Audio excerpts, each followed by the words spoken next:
You're listening to Peak One Sports.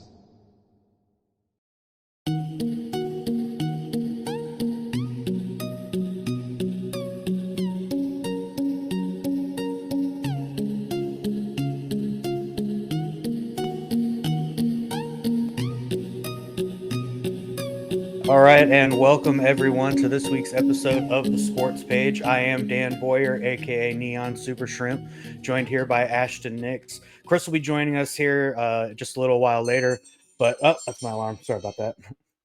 I guess we know Good it's 4 timing. o'clock now, huh? Yeah. Right.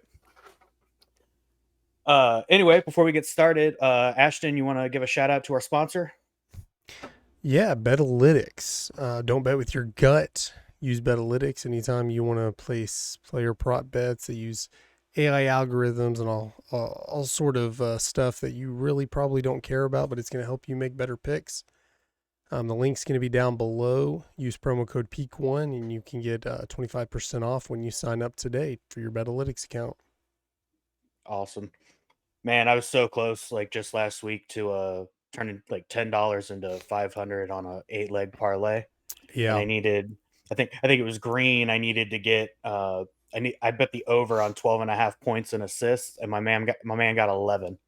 Yeah. I came in just short on that one. It was so close.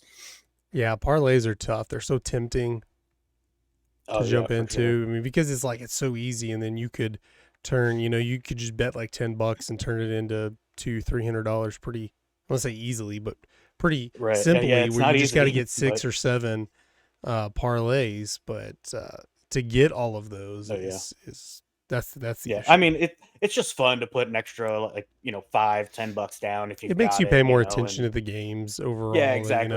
It gives me That's something a what I little like. extra Yeah, to root for instead of just like, oh, the Mavs are ahead, like it, it's fun. It's a lot of yeah, fun. for But sure. anyway, not a whole lot of sports stuff going on again right now. We've got some spring ball just kind of kicking off.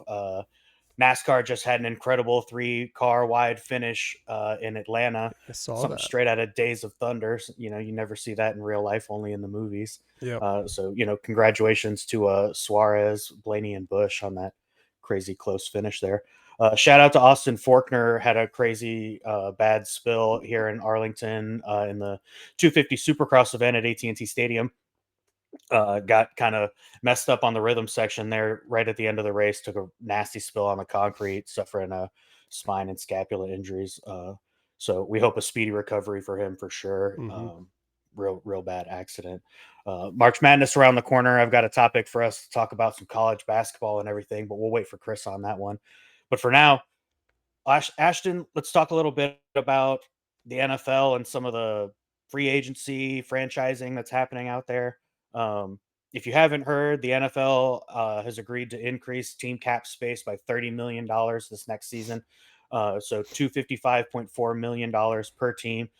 Pretty good for a few players out there. My man Kirk Cousins under his contract expiring early March 5th or something, I think it is.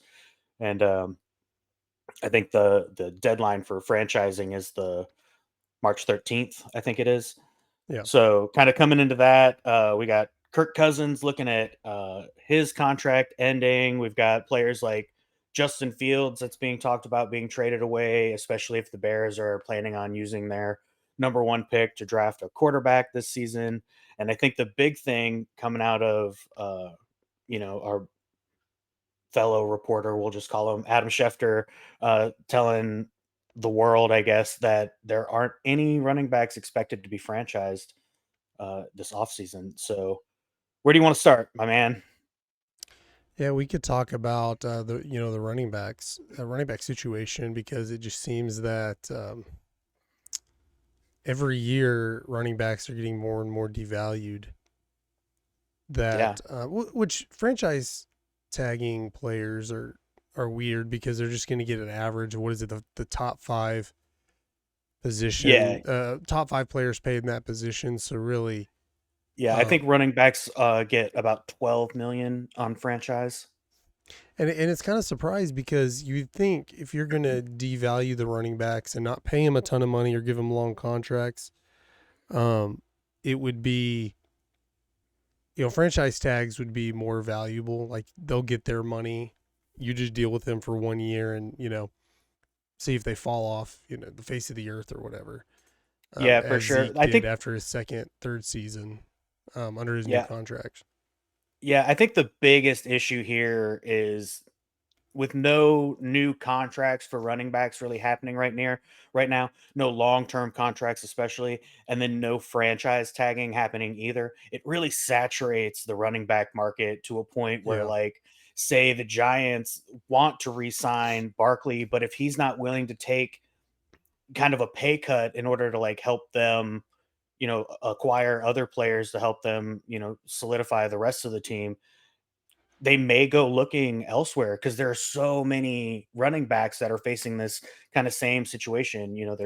There's Joe Mixon, there's Chubb, there's uh, Jones. There's just so many running backs that are facing the same kind of situation of not being franchise tagged, probably wanting to stay with their teams if the price is right, but so many teams just aren't going to be willing to pay that, big dollar, top dollar amount when they can go find another guy to do it for cheaper. It's outsourcing labor is what it really is. It's, just finding a guy that'll fit your scenario for the right amount.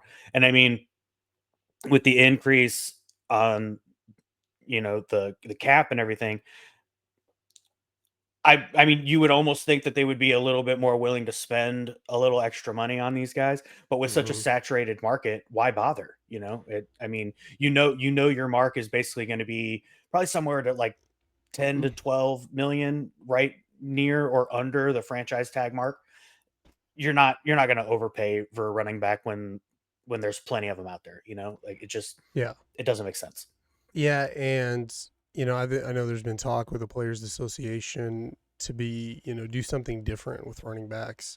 Maybe starting out with their rookie contract when they're the most valuable, where, as in depending on where you're drafted, what round, what pick, you get certain, you obviously get paid a certain amount and certain benefits with fifth year options and things like that, where running backs would get paid more early on because they're going to be used, um, let's say more, not more efficiently, but they're going to be, uh, most of their mileage, their best years are going to be the first few years, the way they're using them now. And I don't know. I think long term, if something's not done, I know this isn't what we're planning on talking about, but long term, if something's not done, you're going to see more and more players go towards more of a hybrid running back receiver uh, type role, because knowing they're going into the NFL, they don't want to say, hey, I'm going to be cost all this money.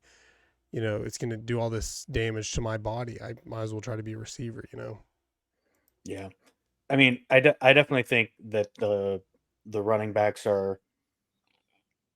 I think they're more valuable than the league is really giving value to them right Yeah. now. Chris, man, what's going on? We're talking What's up? about What's up?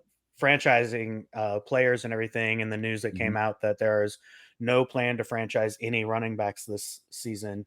You got any thoughts about saturating the running back market in the league?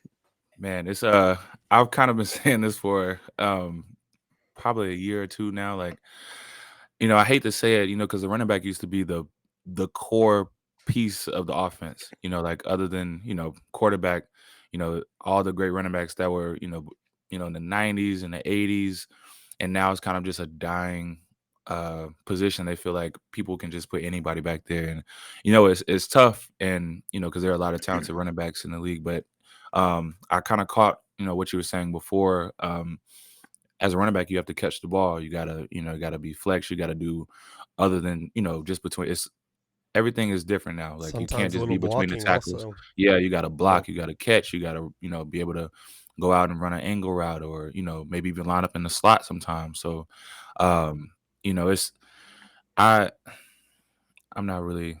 I'm on both sides of the fence. I kind of see why that may happen, but at the same time, it's the running back, you gotta bring something else to the table besides just between the tackles. And it's weird Yeah, that for sure.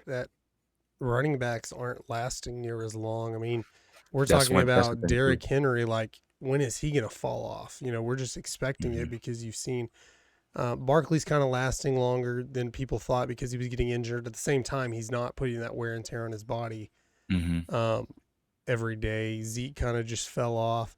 But, back in the 90s and 2000s, you had Emmitt Smith last so long. You had Adrian Peterson, stay on top of Marshall these games for a Faulk, long time. he lasted a Marshall little while. Faulk. It's kind of weird that in this day and age where we're really studying and we have so much more information on what's, not just football, in every sport, how the game's affecting the body. Like, we're trying to extend pitching careers and everything.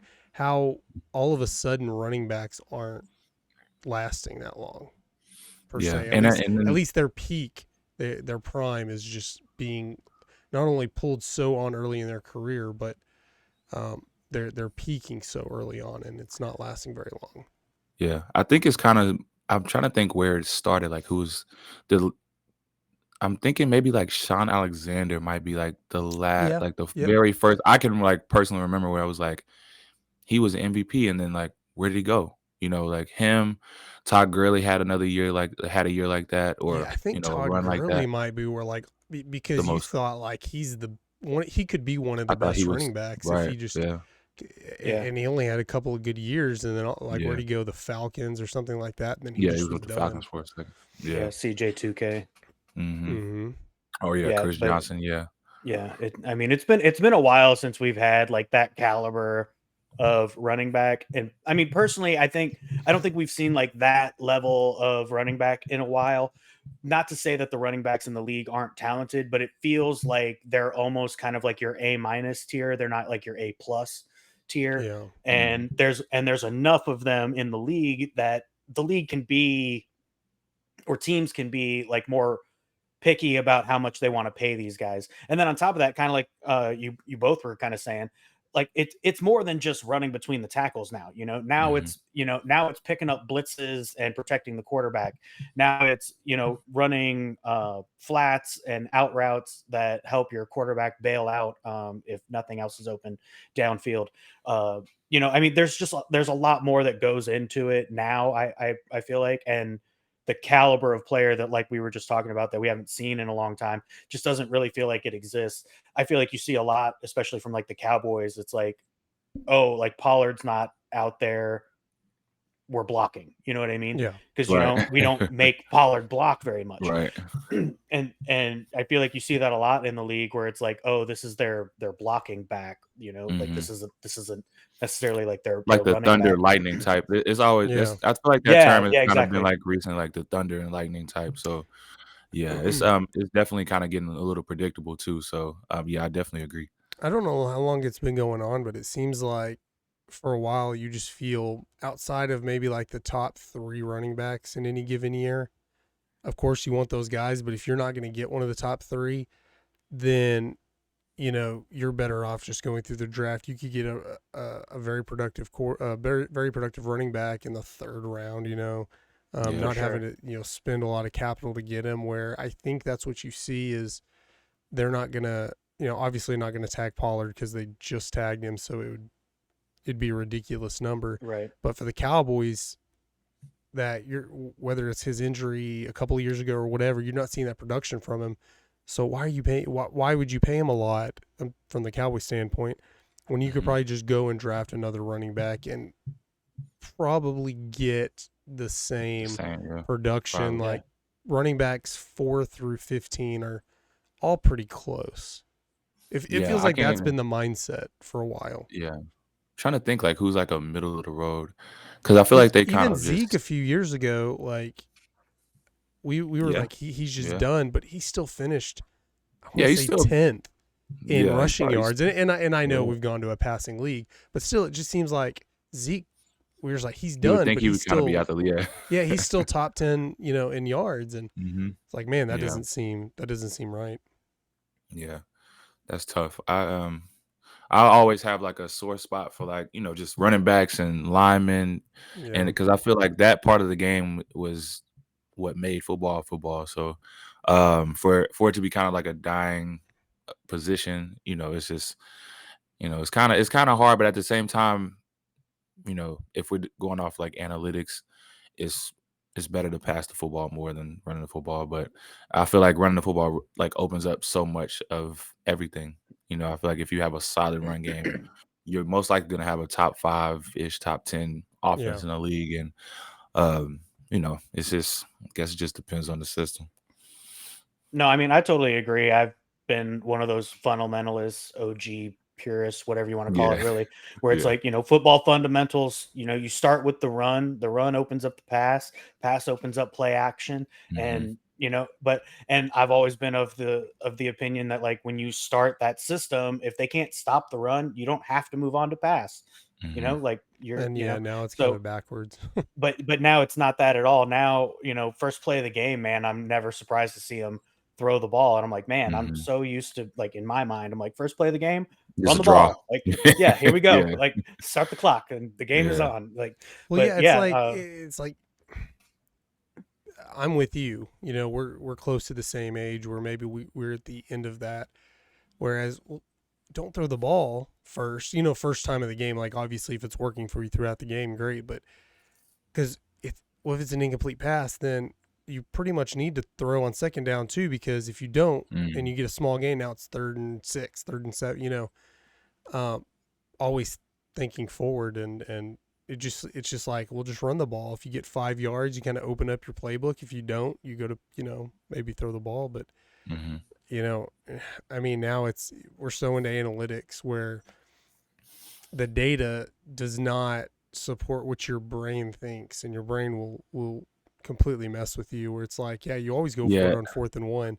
And some coaches are like, even if you're on your own 20-yard line, it's just, you go for it. How often, you know, how hard is it to gain 1 yard? And it's I feel like analytics made football too cute. Like, it's just like, but I mean, you know, like as analytics, it's doing what it needs, you know. Yeah. But it's like, man, we liked it better when you didn't have all that information. It was like, who could be, you know, just like running the ball. If you're 3rd and goal on the 2, you know, why play action? Why? I mean, I don't know. Like, I feel like a lot of teams have different things. Like, I know, like, the Chiefs, you know, they have backwards passes. They have, you know, all these type of things, as opposed to just, you know, handing the ball off. But I know it's a different game, and like analytics. Yeah, that's what happens when analytics come into play and you get so much information. You're like, well, it's actually better to do this. It's like, it was better when, at least from a fan's standpoint, when it's like, hey, we're just gonna do our game plan. We're gonna go through our game plan and see if we can beat you, rather than,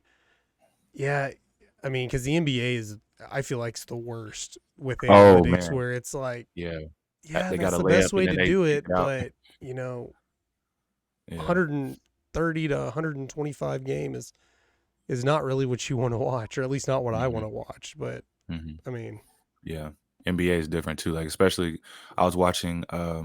I think they were the Suns. I forgot who they were playing, but, you know, KD got to the cup and he was about to lay it up and then kicked it out for a 3. And I'm like, okay, you could have just dunked it, but that's how the game is now. Just how all sports is now. So. Oh yeah, that's a whole other topic of discussion right there. Definitely. The 3-point shot in basketball. But making a little bit of a lateral here, since we got basketball on the mind, throw the Mavs out there real quick. They were on a 7-game win streak until this last game against the Pacers ended that. Trying to get that back on track. It's Tuesday today. We air tomorrow, so they got a matchup against the Pelicans tonight, Tuesday, and Wednesday, tomorrow night. As of airing, I think they play Atlanta. I think it's Atlanta.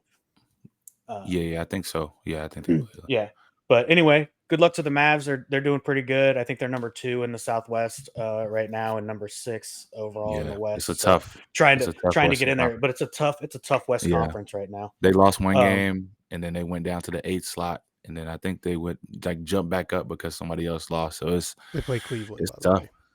Oh yeah, Cleveland. Yeah. There you go. Thank you. Tough one. Yeah, they got a tough stretch. They got a tough stretch coming up. Yeah. Yeah, for sure. And even in that 6th spot in the West, I think they're 6.5 games back the last time I checked. I guess it could be 7 now with that loss against Indiana this yesterday. But anyway, moving on into March Madness is coming up in less than a month. Pretty excited about that. Ashton and I were talking about trying to put together a bracket for I don't know if we figured out if we're going to do it for fans, if we're just going to keep it an in-house thing, or what we're going to do. But Yeah. we'll keep you all posted and let everybody kind of know what's going on with that. Little friendly competition never hurt nobody. But big issues coming up for the NCAA, I feel like, as far as the March Madness goes. The last couple of days, there's been a lot of talk about court storming, and then last week there was also a fight. Oh A big yeah, brawl broke out between Texas A&M, Commerce Commerce. Thank you. I and then had it written Incarnate down, Word. Yeah, yeah, yeah. and Incarnate Word. Mhm. Post game handshakes turned into a massive brawl that broke out between both sides. Um, Honestly, I just kind of wanted to get some of your opinions. Chris, I know you're a coach. I've coached before. Um, it's a tough situation to have your players in. You'd like to think that you kind of talk to them about this kind of stuff beforehand, but emotions run rampant, and in all the sports that there are, I feel like trash talking exists in all of them. But basketball, Mhm. man, trash talking in basketball between players on the court is Yeah, high. It is, yeah, and they do it a lot. If you haven't seen yeah. it, it's honestly some players' mo. It's a big part of their game, getting into Mhm. their opponent's head and just talking that trash. But Chris, thoughts on just an absolute melee breaking out between these two teams post game? Yeah, it's tough. I've actually kind of, been a part of, as far as like coaching wise, just like things like that, on the football field, not basketball, but um, it's Yeah, tough. football. You always want your players to, be smart in those moments. You know, it's a emotional game, especially if it's an emotional game, because I feel like that game was not. I think it was close. I can't remember the score of the Incarnate Word Commerce game, but I think it was a pretty close Yeah, game. It was a good yeah, game, and players' emotions are really high in those moments, and Yeah. um, it will only take one thing to be said before something like that happens, and then at that point, everybody's backing up their teammate, and you just hate to see it, especially after great games. You just kind of want everybody to kind of be like, okay, like, it was a great game. We fought hard. I know we lost, but it's just a part of the sport. But some people aren't like that, and it's just tough. You want your players to you know just be smart, think in those moments, think for the future, because now that fight is on YouTube. It was on Yeah. ESPN. Millions of eyes have seen it, and they see your number and they see your name, and now you're that guy that fought, as opposed to the one that had 20 points. So it's just kind of this, it's tough seeing those things, but you just gotta be smart in those moments.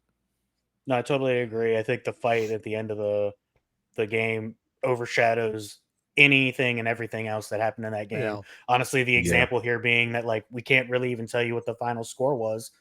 because the fight overshadowed so much of it. Hmm. Especially So I two mean, teams that don't get a lot of publicity. Yeah, I exactly. Like the mean, right.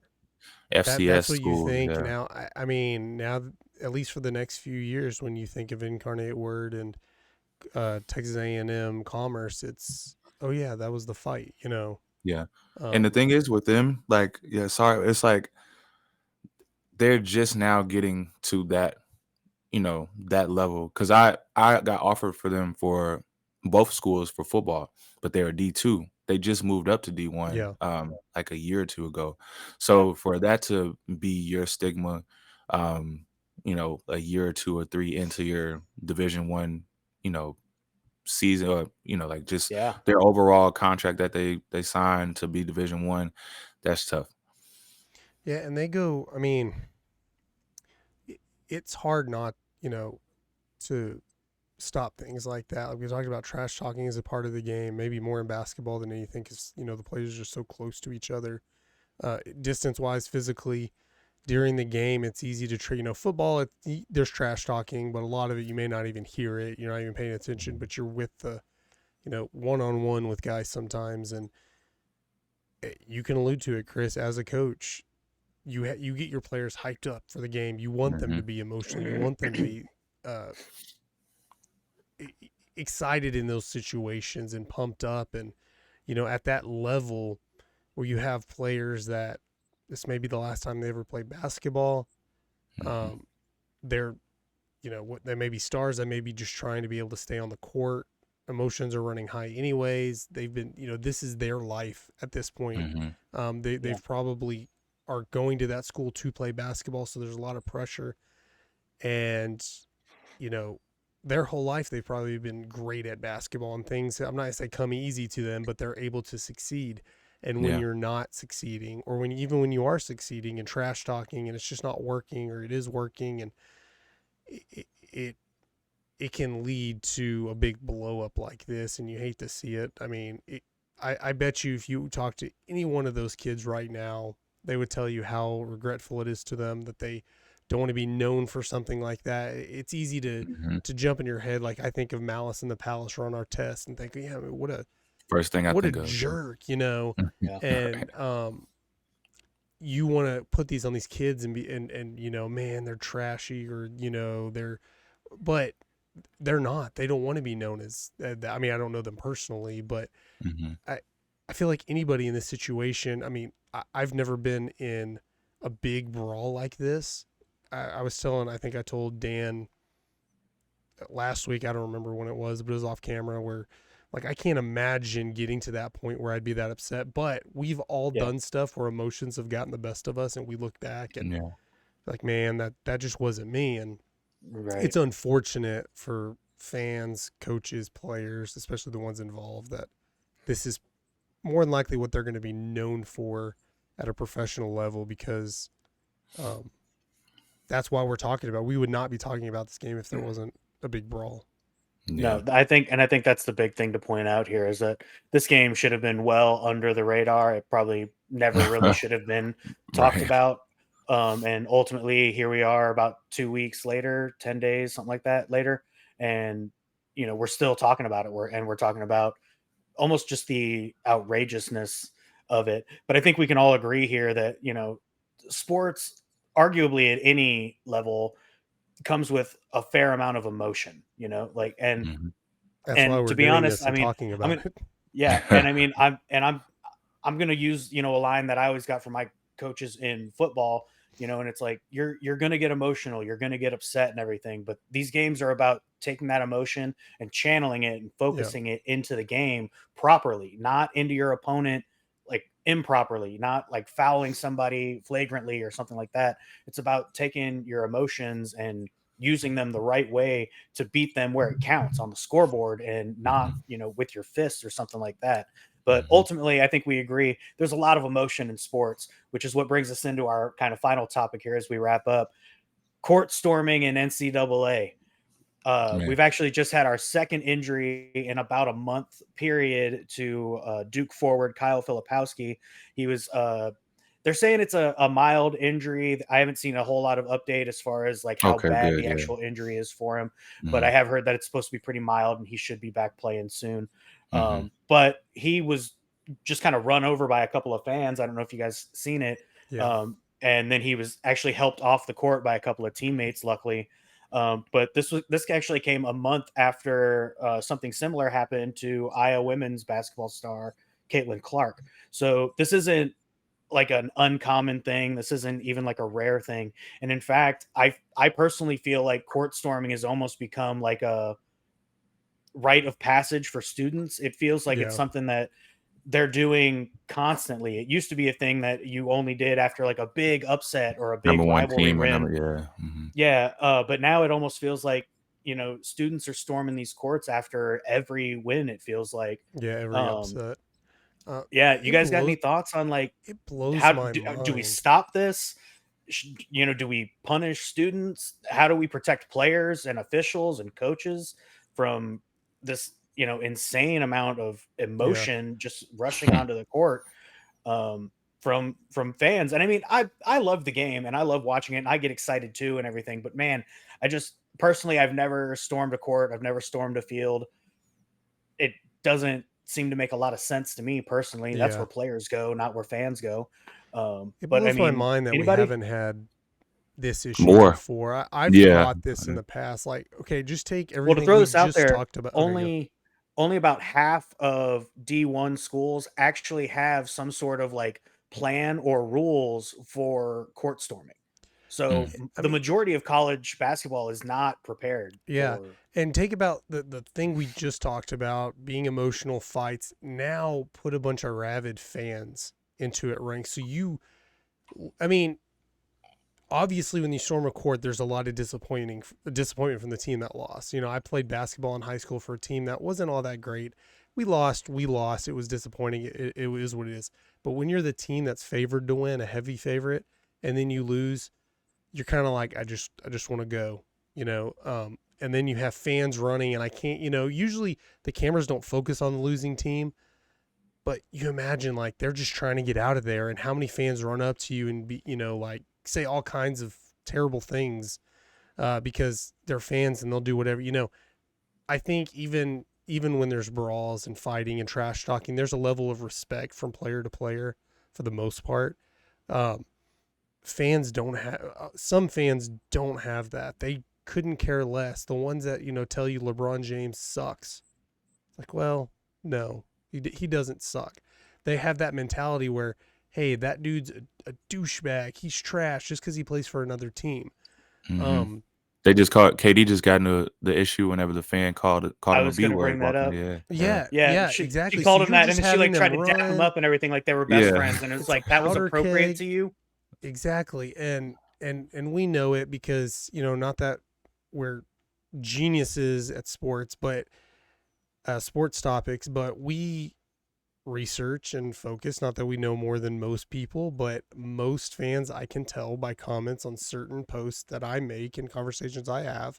If you get all of your knowledge, the same goes with politics, just so you know, if you use gain all of your knowledge from memes and certain posts and you don't do the research yourself, then you're, part of the problem, which is fine. I'm not saying you should all, but don't come to people and start getting in their face, especially athletes who could probably snap you in half because, you sit on couch eating pizza and be like, gosh, you suck. You missed that shot. And you have these people running onto the court, and, I'm surprised it hasn't led to an all-out huge brawl. brawls, like huge brawls. Let alone little injuries like we've been talking about. Yeah, I've always kind of been like hesitant. I agree with you. Like I feel like court storming is kind of like a rite of passage. I love watching the court stormings, but at the same time, you do want to protect the They're players. cool. And They're cool to watch. They're Like just lots cool of to times, see. I want to see, like if I know an upset's happening, let's jump on there and like. I think there should only be court storming if it's they gotta the number be, one team lose the to number one an team, unranked team or something. Number like two that. team. If you're just a heavy underdog, like what was random, Duke's like, ranked 8th. I'm a Duke fan, so I'm not. not. It's got to be a Cinderella story. They've had a rough year. Not that Florida Gulf it Coast was a big versus upset, Duke or but it's something like, that. come on, guys.